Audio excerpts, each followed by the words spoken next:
Tervist, sõbrad!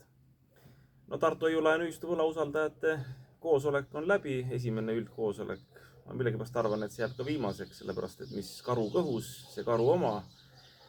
Räägitakse küll ilusat juttu, et üldkoosolek võib alati kokku tulla ja ka vajadusel halduri maha võtta ja pankroti toimkonna ümber valida ja nii edasi. Fakt on see, et praktikas, eks ka paljud nägid, kui raske oli Tartu Hoiu-laenuühistu tavapärast üldkoosolekut kokku kutsuda.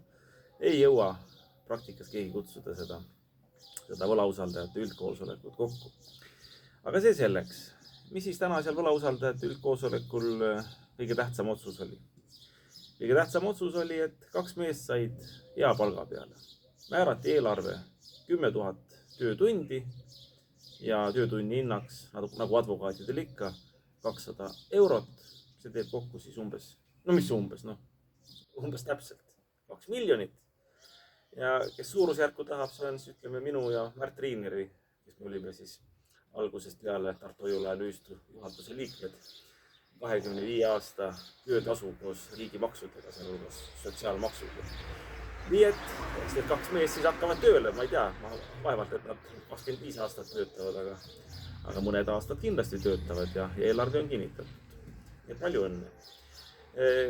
Teine asi, aga mis kvaliteeti selle eest saadakse? Olen ka kursis, näidati seal varasid, näiteks osalusi või laenulepingud, mille väärtus oli hinnatud 0. Tartu Postimees oli ka teinud artikli, et selgusid tegelikud varad ja kohustused. Tegelikult varad ja kohustused selguvad ikka siis, kui need varad müüakse ja kohustused välja nõutakse. Aga täna, et mitte liialt pikaks teha, ma hakkangi neid sellist videosid tegema ebakõlade osas ja toon ühistu liikmeteni ikka selle teabe, nii palju kui mul teda on ja avalikest andmebaasidest saan. Näiteks Eesti ühistu liisingu osakapital osalus, 100% osalus, mille Tartu Hoiu-laenuühistu on siis omandanud, oli hinnatud 0 euro peale halduri poolt.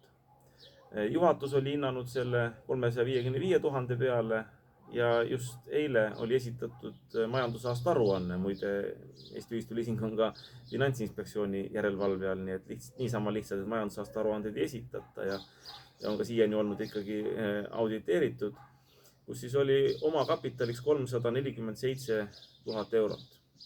0 ja 347 000 eurot, see on suur erinevus ja ma tõesti loodan, et vast valitud pankroti toimkond 3-liikmeline, ma soovin ka neile õnne, saavad aru, et nende tegevusega kaasneb vastutus ja nad peavad ka kontrollima halduri tegevust. Ja ma tõesti loodan, et järgmised sammud ei ole Eesti ühistu liisingu osas see, et seda osalust siis 0 euro või 0 euro lähedase hinnaga hakatakse realiseerima, vaid ikka lähtutakse tema omakapitalist, mis kujuneb teatavasti ju varade, reaalsete varade, milleks on seal kinnistud, laenulepingud, peamiselt hüpoteegiga tagatud ja nii edasi. Ja kohustused, peamiselt laenukohustused Tartu Hoiu-laenuühistu ees. Vahe ongi seesama omakapital 347 000 eurot. Nii et head tööle hakkamist ja tegutseme nii palju edasi, kui me saame. Kuigi ma pean tulema video alguse juurde tagasi, mis karu kõhus, see karu oma.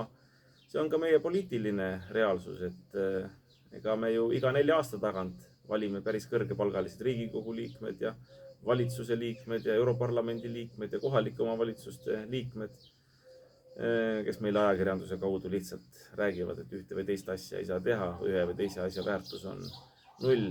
Ja kuidas neid kontrollida, kui otsustusõigus on käest ära antud, ega siis ongi keeruline.